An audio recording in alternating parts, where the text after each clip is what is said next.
Now, this district, overwhelmingly, like the rest of the nation, said we think we need health care reform. But we don't need this. Have you seen this chart? You can go online on the Investor's Business Daily. You can print it off for yourself if you want.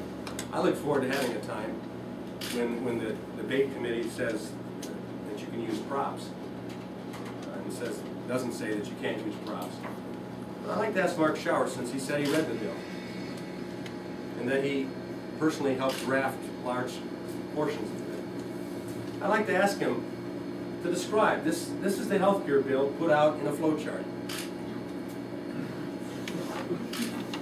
Kind of looks like what I see on my spaghetti plate. A big meatball in the center.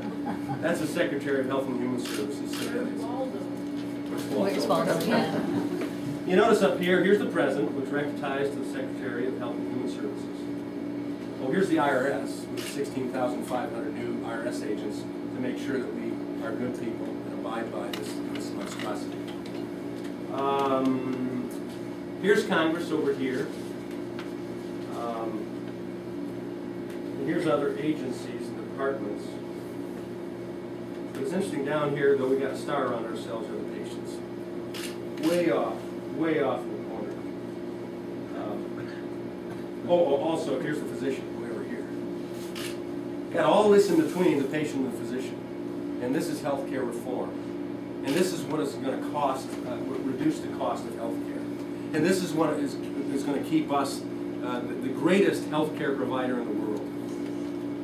All of this is going to do that. As compared to my simple plan that I offered, a patient-centered, free enterprise, free market approach to healthcare, with simple things that deal with the cost. That's the problem with healthcare now. It's not that we don't have good care available to us, it's the cost. Let's deal with those issues, not a total takeover. That includes higher education funding in this somewhere as well. That's what's going on, and I think that's what's caused the concern of you people to come out to an event like this tonight in record numbers.